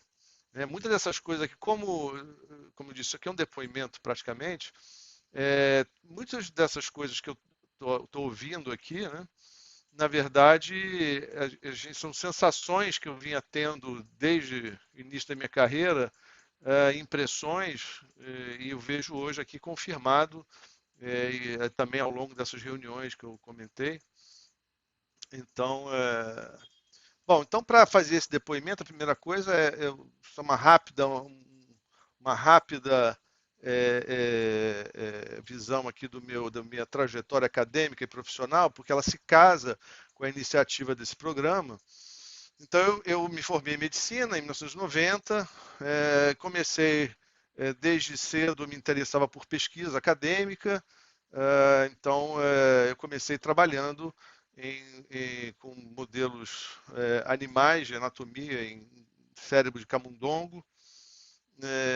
Esse aqui, eu me lembro, esse aqui é um atlas estereotáxico do cérebro do rato. Na época a gente não tinha Amazon Books, então a gente usava o cérebro do rato e nós trabalhava com camundongo, que é um animal diferente, outra espécie. Isso eu acabei, aqui vocês vão ver que eu acabei voltando para a estereotaxia, de certa forma. Então eu comecei minha carreira trabalhando com rato, em iniciação científica, essa coisa, terminei fazendo, quer dizer, depois ingressei no mestrado em neurociências pela Instituto de Biofísica do FRJ. Em 92 eu fui relativamente, na época era um mestrado relativamente rápido. Hoje há uma pressão para que seja mais rápido, mas naquela época não havia pressão, mas eu fiz relativamente rápido. E eu fiz, em seguida, tempos depois, eu mudei, fiz um shift na minha carreira, passei a me engajar em atividade mais clínica, que culminou com o meu doutoramento em 2005 em neurologia. E fiz uma tese com neuropsicologia. Então, nessa ocasião, eu tive treinamento clínico mais direto, né? E eu passei, então, da pesquisa básica com animais para a pesquisa clínica. E, finalmente, em 2009, eu ingressei num pós-doutorado, onde eu tive no NIH, no laboratório de estimulação do sistema nervoso. E lá eu entrei em contato com técnicas de estimulação do sistema nervoso, estimulação elétrica do sistema nervoso, e que são coisas que eu passei a fazer depois que voltei de lá. Né? Então, quer dizer, com isso, eu ressalto aqui alguns aspectos que eu acho que foram importantes nisso que eu estou relatando hoje, né? E a primeira coisa é uma formação ampla em neurociências. Eu nunca fiquei exclusivamente com estudos em anatomia, histologia animal. Passei pela neurologia do comportamento e depois para eletrofisiologia e neuromodulação. Então, existe uma variação grande aqui, mas sempre pode parecer uma coisa meio dispersa, mas é sempre neurociência, sempre existe um nexo entre tudo isso. E eu ressalto aqui o atlas estereotáxico com o mapeamento pré-operatório. É claro que elementos de coisas que eu vivenciei aqui no início da minha carreira foram novamente aproveitados aqui. E a segunda coisa que eu acho que foi importante nesse projeto é a vivência que eu tive no NIH com um exemplo de uma spin-off acadêmica, que é a Soterix, que hoje é parceira nesse projeto MyDai. Essa experiência foi interessante, que ela ajudou a formatar uma ideia, intuição, que hoje, lindamente, eu vejo aqui confirmada de uma forma técnica nessas palestras que eu acabo de ouvir. Então, quando eu estive no NIH, isso é uma coisa importante, eu participei do desenvolvimento do HD-TDCS, que é uma das técnicas, as técnicas de neuromodulação não invasivas, elas são, basicamente falando rapidamente, elas dependem da estimulação do sistema nervoso para aumentar a excitabilidade neuronal, e isso tem um efeito terapêutico e outras coisas mais. Isso vem crescendo muito rapidamente na literatura, de 2009, quando eu estive lá, até agora, praticamente triplicou a quantidade de artigos e interesse, então se disseminou para outras áreas de neurologia, psiquiatria, neurocirurgia. E naquela ocasião eu estava trabalhando, o HD-TDCS era uma novidade. Na verdade, era uma proposta de um grupo de pesquisadores com os quais eu trabalhei, que queriam testar em humanos. Eu participei do primeiro teste clínico com HD-TDCS nessa ocasião, fazendo meu pós-doutorado. Isso foi muito importante, porque esses pesquisadores depois formaram a Soterix Medical. E eu testemunhei o acontecimento de todo esse processo. Eu visitei o laboratório deles na City College, que eram colaboradores da NIH.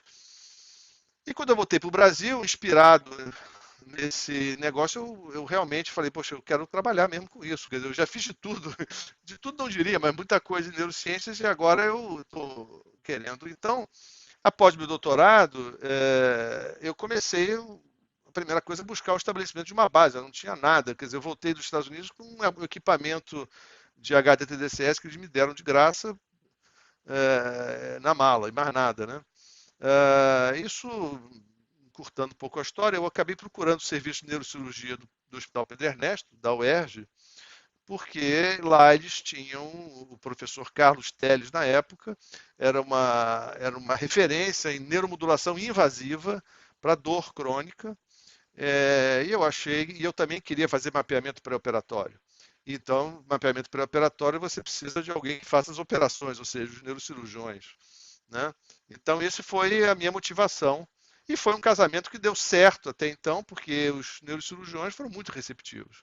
Os neurocirurgiões eu aprendi que eles são pessoas extremamente pragmáticas e muito positivas, né? Então, isso é uma coisa que ajudou bastante, né? Então, com isso, na sequência, eu criei a partir justamente porque na ocasião havia sido, não sei se havia sido recém-criado, mas o Departamento de Inovação da UERJ, o novo UERJ, estava com edital para contratar pós-doutorados, e isso era importante para mim. Então, eu criei um laboratório e concorri ao edital que eu ganhei. Então, com isso a gente criou o Label, né, que é o Laboratório de Estimulação do Sistema Nervoso, que é uma UDT, Unidade de Desenvolvimento Tecnológico, vinculado ao Novo UERJ, e com o qual eu me foquei em buscar recursos para executar, porque eu estou numa área de alta tecnologia, em última análise, em prestação de serviços de tecnologia.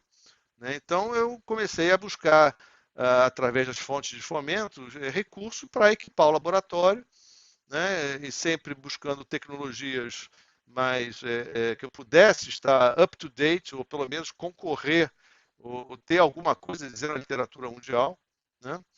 E hoje, com a ajuda, claro, da disparada do dólar, a gente tem recursos no laboratório que estão estimados em torno de 5 milhões de reais, que é essa foto aqui de fundo, que eu tenho aqui. Inclusive, isso aqui, na verdade, o que vocês estão vendo aqui é um quarto de enfermaria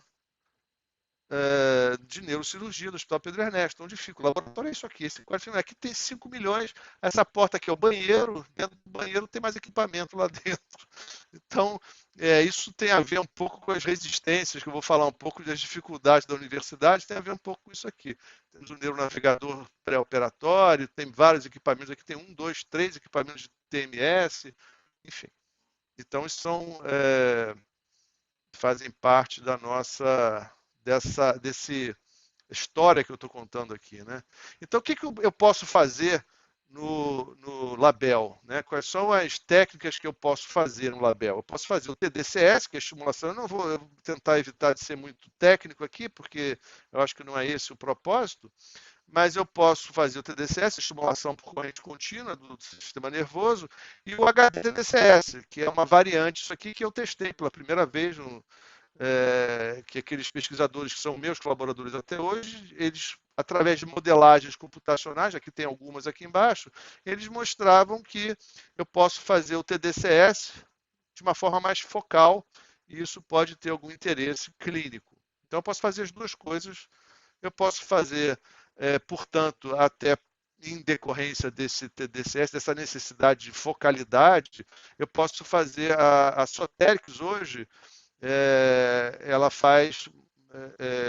desenvolve sistemas de modelagem, serviços de modelagem, que é uma coisa que a gente pode oferecer aqui também, através dos nossos parceiros, quer dizer, a própria Soterix, para indivíduos que têm, por exemplo, uma lesão cerebral, a corrente, o campo elétrico pode ser alterado por conta disso, então você precisa fazer uma modelagem específica do paciente para saber aonde que eu vou fazer colocar esses eletrodos, por exemplo. Eu posso usar o TDCS com assistência remota. Aliás, esse é o meu projeto, ByDai. Existem equipamentos bem pequenos, equipamento aqui é o tamanho de um telefone celular, um pouco maior, está aqui na mão da pessoa. A pessoa leva para casa e faz uma assistência remota e pode, em vez de precisar ir na clínica, se deslocar para poder se submeter ao tratamento, ela pode fazer em casa, que é muito mais conveniente, e com supervisão remota. E isso eu posso agregar outro tipo de intervenção, como exercício físico ou fisioterápico, enfim, qualquer tipo de intervenção que mais simples um pouco, que eu possa fazer à distância. Isso tem um valor terapêutico grande. Eu posso fazer também, o laboratório pode também fazer neuromodulação com estimulação magnética. Esse aqui é o equipamento igual que eu tenho no laboratório, um dos meus equipamentos TMS, né, que pode ser usado para diversas condições clínicas. Né? Eu posso fazer eletrofisiologia central. Eu tenho exatamente esse sistema no meu laboratório, que com um outro aparelho de TMS, de pulso pareado, eu posso fazer ensaios eletrofisiológicos. que vão me dar diversos parâmetros. Aqui tem 7 parâmetros eletrofisiológicos para outras tantas condições, esclerose lateral, doença de Alzheimer, doença de Parkinson, assim por diante, que estão alteradas. Isso aqui não é feito, esse tipo de assistência não é feita de rotina. Isso aqui é uma coisa que tem embora já exista muita publicação sobre isso, por exemplo, isso não é feito de rotina, primeiro porque é muito caro, esses equipamentos são muito caros para você ter um consultório, né? E, ao mesmo tempo, aqui também tem aquele famoso dilema de Tostines, isso aqui é muito caro para eu ter isso e eu não tenho isso porque aquilo é muito caro. Então fica essa questão, e essa é uma das coisas que eu acho que a universidade pode romper, né? A oferecer serviço de diagnóstico com isso aqui, você não tem em caráter privado, porque não é muito comum, porque são caros equipamentos e assim por diante. Então, a expertise nisso também não se desenvolve, né? Mas isso é uma coisa que nós estamos prontos para fazer no Label. Mapeamento cerebral pré-operatório com TMS. Eu tenho equipamento no laboratório ali próximo ao banheiro da enfermaria, está ali. Um equipamento que usa não é dessa marca, é outra marca, mas ele usa câmeras reflexivas que detectam esferas reflexivas colocadas na cabeça do paciente. E aqui e com isso eu posso dar pulsos no cérebro da pessoa e marcar a resposta simultaneamente. Eu dou o pulso, marco a resposta, e com isso eu posso fornecer um mapa para o cirurgião, né, dizendo aonde é melhor acesso para, por exemplo, ressecar um tumor, como esse aqui. Né? Ops, pulou aqui. Né? Então, com isso eu posso tornar a cirurgia mais segura. Isso também, esses equipamentos aqui, hoje um equipamento desse mais o TMS deve estar saindo algo em torno de R$900 mil, preço FOB. Então fica difícil, a menos que seja uma organização mais cara, e também tem expertise, que também não existe muita expertise disso. Eu orientei uma tese sobre isso, então, de doutorado, então assim, nós temos expertise, nós fazemos isso de rotina no laboratório. Bom, e com isso tudo vem a questão, então por que estruturar um negócio na universidade, né? São algumas questões que eu vi sendo abordadas. Por que fazer pesquisa, qual o propósito, quais metas, né? Quer dizer, tendo apresentado agora o que o laboratório pode fazer, qual a minha formação, essa é a primeira pergunta é uma coisa engraçada, né? Porque a gente eu, desde que comecei minha carreira, a gente tem a vivência no laboratório você tem uma liberdade acadêmica grande na Universidade Brasileira, você pode escolher, você pode fazer o que você quiser em termos de pesquisa, mas só que você não sabe o que, para quê. Você, em geral, se engaja numa linha de pesquisa porque você já trabalhou naquilo anteriormente ou porque você simplesmente acha interessante aquilo. Né? Mas isso eu comparo, eu, por exemplo, gosto de velejar e andar num barco à vela, você depende do vento, que é o motor do barco.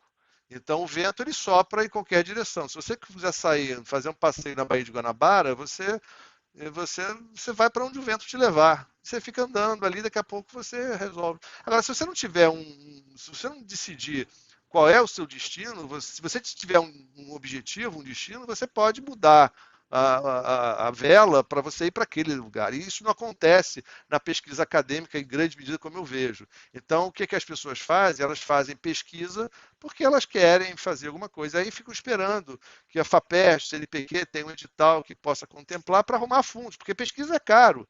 Fazer pesquisa acadêmica é muito caro, não é barato.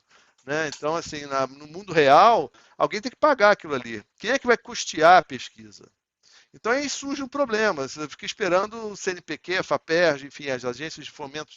Só que as agências de fomento, em particular nesse momento, a situação econômica está ruim, então você não tem essa...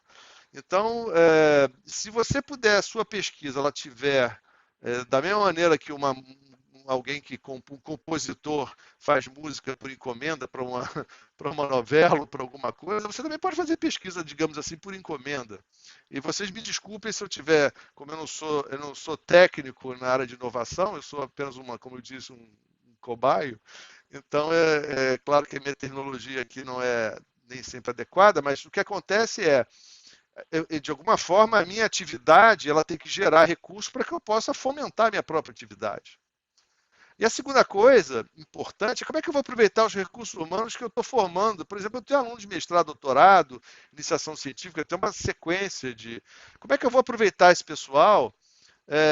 O que eu estou fazendo? Estou fazendo pesquisa só por diletantismo, numa linha só porque eu gostei, e aí eu formo alguém, eu invisto alguns anos na formação dessa pessoa até ela se tornar, aprender alguma coisa que possa ser útil para a minha própria linha de pesquisa, e aí ela terminou o doutorado, foi um prazer, a gente comemora e ela vai embora. Ou ela tem que esperar surgir uma vaga para fazer um concurso público na universidade, que pode não ser a minha, pode ser uma outra, né? Para ela continuar colaborando comigo. Como é que vai ser isso? Como é que eu posso ser uma opção de trabalho para o pessoal que eu mesmo formei, para poder continuar me beneficiando do trabalho deles? Porque a pesquisa científica no Brasil, hoje, ela depende da mão de obra dos alunos. Pô. Então, é uma coisa que, esse é um gargalo de mão de obra importante que a gente tem. Né? Isso são coisas que são aflições desde sempre, para quem faz pesquisa. Né?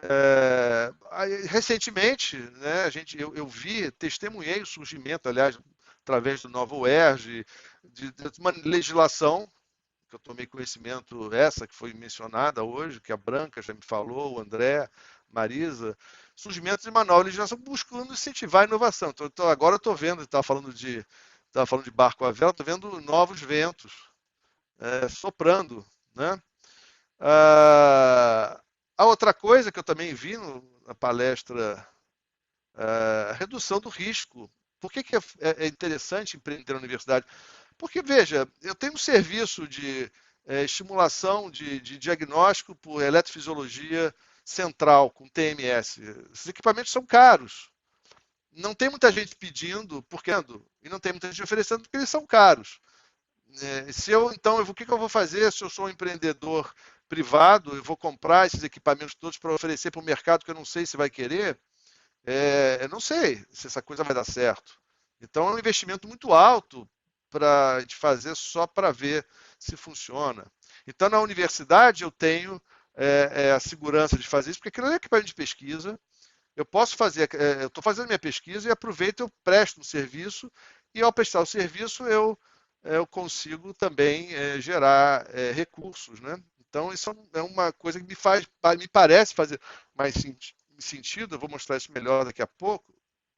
A outra coisa que é atraente na universidade é que eu tenho disponibilidade de especialistas em outras áreas. Eu tenho um network acadêmico e de pesquisa que aumentem muito as minhas possibilidades tecnológicas e dos meus recursos de incorporar novas técnicas ou mesmo criar novas soluções, porque eu preciso desse pessoal. Esse pessoal está lá, na porta ao lado, fazendo, como, por exemplo, um grupo de inovação tecnológica da Faculdade de Administração, da Engenharia da UERJ, que estão ali do lado, querendo fazer alguma coisa.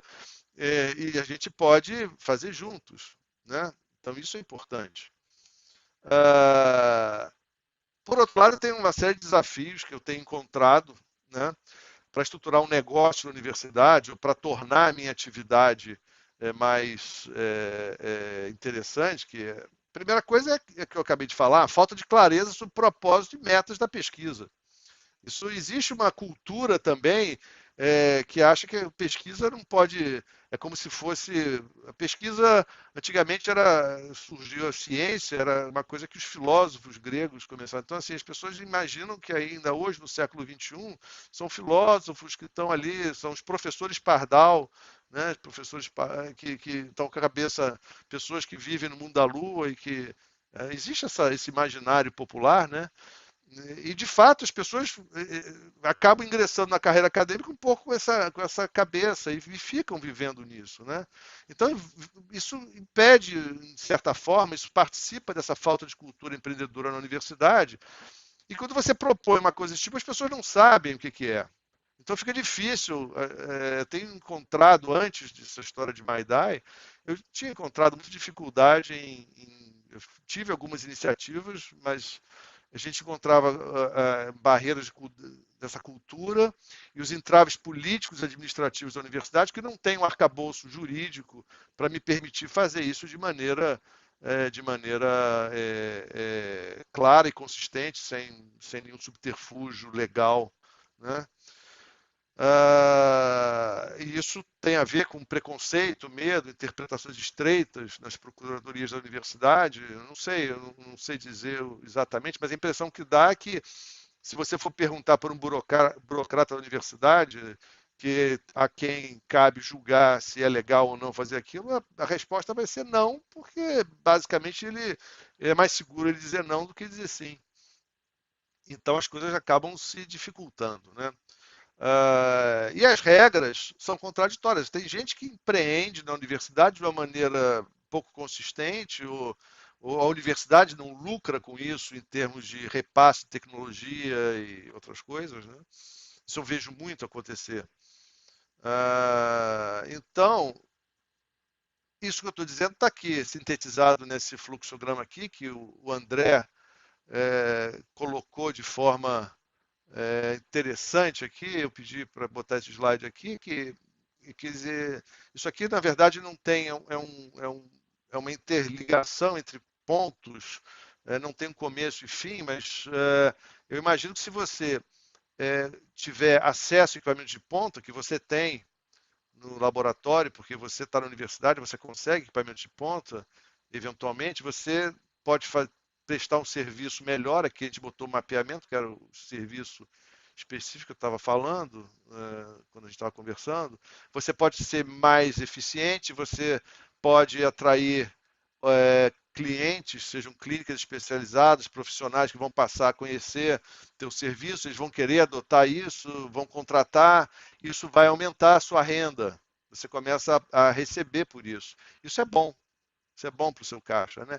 E isso te permite comprar novos equipamentos e melhorar mais ainda isso aqui, né? Isso também vai te permitir ter maior presença em feiras e congressos, e isso vai novamente retroalimentar isso aqui e novas parcerias acadêmicas, e essas parcerias acadêmicas vão redundar em ganhos para o ensino e ganhos para a extensão, porque você começa a poder prestar serviços de mais baixo custo, tem um impacto social. E isso tudo também é bom para a pesquisa, porque você vai ter mais casos clínicos, você vai poder realizar a sua pesquisa, a sua prestação de serviço, a sua pesquisa, e você, obviamente, uma vez que você tem treinamento em pesquisa, você consegue aproveitar esses dados, publicar mais, e novamente isso tudo se retroalimenta. É claro que tem pontos aqui de risco que estão aqui colocados, mas como qualquer negócio, né? Então, estamos falando aqui de uma dinâmica de negócios para um laboratório de pesquisa, né? Então, é disso que se trata essa coisa, né? Então, o edital MyDai, ele entrou aqui como na verdade, uma grande oportunidade. Foi uma chamada do CNPq recente, que é um programa de mestrado e doutorado acadêmico para inovação, que tem por objetivo fomentar projetos inovadores, que apresentem risco tecnológico por meio de pesquisa acadêmica, estimular a criação de redes, parcerias entre ICTs e empresas para execução de projetos de pesquisa, e ele pede, como exigência, a participação de uma empresa parceira, que no meu caso é a Soterix Medical. A Branca tem outras empresas que estão apoiando, né?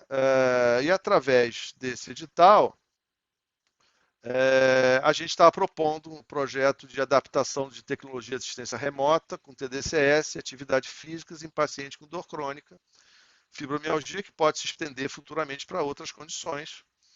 A Soterix Medical vai fornecer os equipamentos, é contrapartida da empresa, e, por outro lado, eles vão ter uma prestação de serviço em termos de adaptação da tecnologia deles. Esse projeto vai servir como piloto para o desenvolvimento de um sistema de prestação de serviço em telemedicina e telereabilitação, que pode permitir o desenvolvimento de novos serviços, soluções. Então, nisso a gente passa a ter aquele fluxograma, ele começa a se retroalimentar. Essa que é a ideia desse projeto, né? Para formalizar um negócio no ambiente universitário, é importante, quer dizer, a gente tem discutido um pouco as dificuldades e as questões relacionadas a isso. Basicamente, é importante ter um time de apoio para implementar o projeto, e esse time estão aqui mencionados. A gente é importante, o projeto da Branca, por exemplo, é justamente viabilizar esse sistema esse arcabouço legal dentro da universidade, administrativo legal, para viabilizar uma spin-off, né? Então, de certa forma, já é um modelo de colaboração, né? E é importante também da universidade, quer dizer, eu já disse a questão do risco, né? O produto e serviço pode não dar certo, pode demorar para dar retorno. Então, com isso é importante, a universidade ela viabiliza o surgimento de um negócio que talvez não surgisse se não tivesse essa... porque é difícil, às vezes, também, se você está falando de alguma coisa que é inovadora, é difícil fazer previsão de mercado, estimativa de despesas e receitas. Você não sabe quanto vai custar, você não tem uma experiência prévia. É um negócio inovador. Se é inovador é porque você não tem muitos precedentes, ou nenhum, talvez. Agora, mesmo que isso aqui tudo dê errado, ainda é interessante, porque, na pior das hipóteses, a universidade vai estar gerando conhecimento e formando pessoal qualificado. Mesmo que não se concretize, não se realize esse negócio, mas a gente vai estar produzindo ideias e pessoal para tentar de novo. Talvez amadurecer as ideias ou a proposta para um novo momento, né? Então, mais uma vez, a gente tem a oportunidade de fazer ajuste no modelo de negócios, que é uma coisa que, se você não está na universidade, essas coisas são muito mais difíceis, porque você não está num ambiente, você está num ambiente que você pagou alguma coisa, né, e você tem que gerar lucro com alguma velocidade, senão você quebra. Na universidade você tem uma estrutura montada para fazer pesquisa. Você vai tirar um pouco dessa pesquisa, no bom sentido, você vai aproveitar isso que você já tem ali montado para começar a gerar um negócio. E o próprio negócio é alguma, obviamente, aí já foi falado aí, é uma vantagem, é um ganho para a sociedade, né? Então era isso que eu tinha a falar. Eu acho que não sei se eu falei demais, mas passei do meu tempo, mas obrigado mais uma vez aí, André, Branca, e a todos pelo convite. Era isso. Bom, eu queria agradecer essa participação essas brilhantes apresentações aí desse painel dos especialistas. Já esperava que que elas iriam ser brilhantes e foram.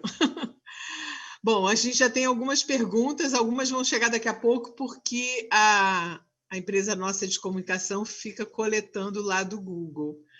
Mas já teve a Paula Gonzaga, que é diretora da Redtech, que nos auxiliou aqui com a organização do evento, né? Ela disse, a primeira pergunta é a seguinte, direcionada para a Juliana. Juliana, como é que a gente vai poder acessar a sua tese? A sua tese está aí na boca do povo, aí, como sendo a grande estrela do momento. E aí eu ainda falei assim, pensei, será que a Juliana vai lançar o livro? Aí a tese tem que ser só quando a cápsula se disponibilizar lá no BDTD, aliás, CNPq, né? No BDTD ou IBICT. E aí ela quer saber quando ela vai poder ter acesso. Tá fechado. Desculpa, primeiro fiquei super feliz, ganhei meu dia, né? Muito bom, depois eu tenho que ver como é que eu consigo o contato, porque já está no repositório, né, do programa de pós-graduação da UFMG, mas eu não sei se está disponível ainda. Tem alguns artigos, inclusive a professora Márcia Rapini, que é a minha co-orientadora, está assistindo, né? Então a gente tem alguns artigos para para publicar, e tem o projeto, sim, de lançar como livro, né? E a gente está pensando aí nesse projeto. Mas eu não sei como, Paulo, se tem como, né, de alguma forma, você ter o meu contato pessoal, e aí, acho que alguém pode colocar, meu e-mail é jucrepalder@gmail.com, aí eu já te envio a versão. Uhum. Bom, a segunda pergunta é uma pergunta bem ampla para todos, né, do painel. Ela diz, é da Marisa, ela pergunta assim: a partir da experiência de vocês, como que a universidade pode estimular a criação do spin-off? Como é que vocês veem esse estímulo? Como é que você pode fazer com que essas empresas sejam criadas? Quer dizer, até o Ega já contou que o estímulo dele surgiu, né? Ele já tinha esse sonho, mas a oportunidade surgiu no Maidai. Até quando eu comentei isso com o Leopoldo, há um tempo atrás, Leopoldo até ficou feliz, porque ele também esteve envolvido no Maidai, né? Mas além dessa motivação aí, que já é conhecida nossa, como que vocês acham que pode estimular a criação do spin-off?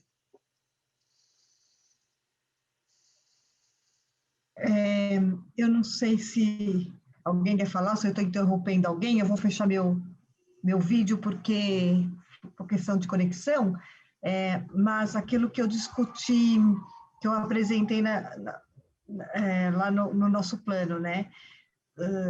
Você tem várias questões a serem enfrentadas e superadas. Tem a questão da regulamentação, que foi muito tratado aqui, inclusive da própria universidade, mas não existe uma única bola de prata, não existe uma única ação em que você vai resolver isso, mas várias ações em conjunto, entre elas, de fato, a universidade se aproximar do mercado, a universidade promover eventos com as empresas e com investidores. Segundo, é você estimular e fomentar a cultura empreendedora, é você trazer a educação empreendedora para o cientista que não recebe naturalmente essa formação. E terceiro, você estimular e criar um sistema de normas que estimule estimule a criação de startups de spin-offs. Um outro ponto que eu acho que ainda não foi abordado aqui é que o sistema de incentivo ao professor ainda está muito focado exclusivamente na produção científica, e se você muda esse sistema de incentivo, você também pode estimular a criação de spin-offs. Tá ótimo, obrigado, Lina. Fale, Leopoldo. Tá. Pode falar, acho que está. Está aberto, Leopoldo, pode falar, se você quiser. Aproveitando só o gancho, assim, eu achei interessante essa colocação. Acho que, via de regra, não tem fórmula pronta, sabe? Eu acho que a gente está trabalhando com inovação e, às vezes, a gente tem que incorporar a inovação e assumir determinados riscos, assim. Eu estava até quando a gente estava conversando, a professora Branca, a gente estava falando sobre, por exemplo, o Maidai, que foi uma experiência que, uns anos atrás, a gente ficava discutindo no Brasil assim, como é que a gente faz para conseguir botar pesquisador dentro de indústria, sabe? A gente ficava discutindo, olhava o modelo da Coreia do Sul, ficava vendo o modelo do CIFRE francês, e teve um diretor do CNPq, uns 5 anos atrás, a gente fez a experiência com a Universidade Federal da ABC, que estou vendo que está até a nossa querida professora Ana Patrícia está aqui, foi um projeto piloto que a gente fez na época, que foi um mestrado, chamava doutorado acadêmico empresarial no início. Depois a gente preferiu mudar o nome para doutorado acadêmico industrial. Mas assim, a lógica do programa era o quê?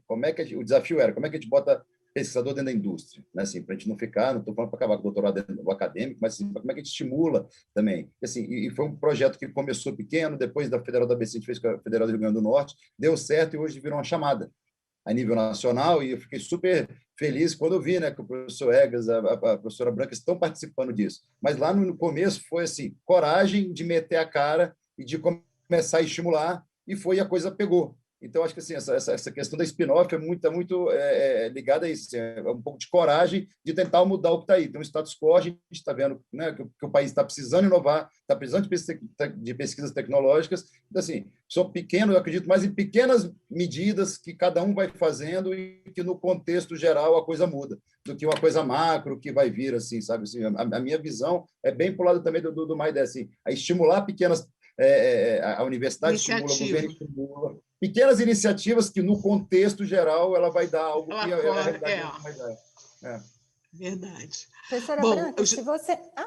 Fale, pode falar. Não, eu prometo que é um complemento bem rápido, e pegando a fala aí do Leopoldo, é um esforço conjunto, né? E mesmo dentro do ambiente da universidade, eu atuo dentro de um núcleo de inovação.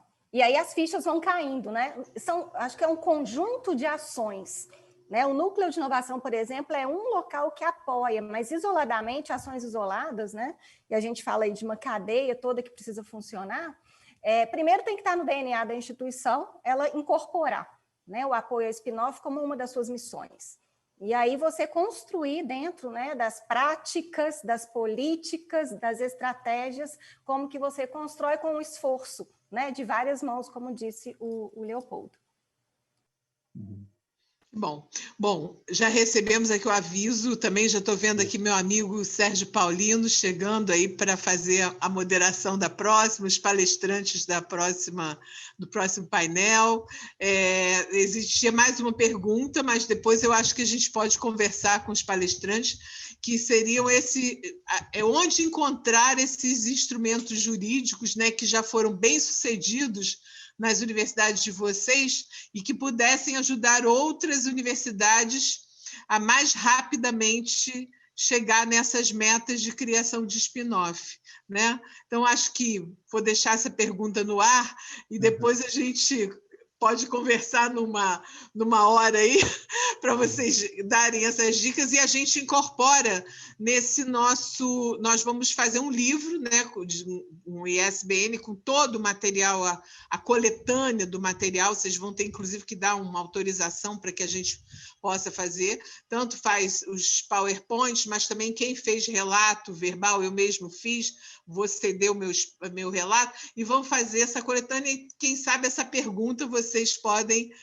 responder nesse relato aí que vocês farão para não ocupar mais o tempo aqui dos nossos colegas que já chegaram. Tá? Eu agradeço muito, acho que foi um painel maravilhoso. Tá? A disponibilidade, a organização de vocês, tudo. Tá? Muito bom e até a próxima vez. Tá? Sérgio, é com você. Tchau, tchau. Tchau, tchau. A gente agradece muito a participação de todos também. Obrigada. Tchau, tchau.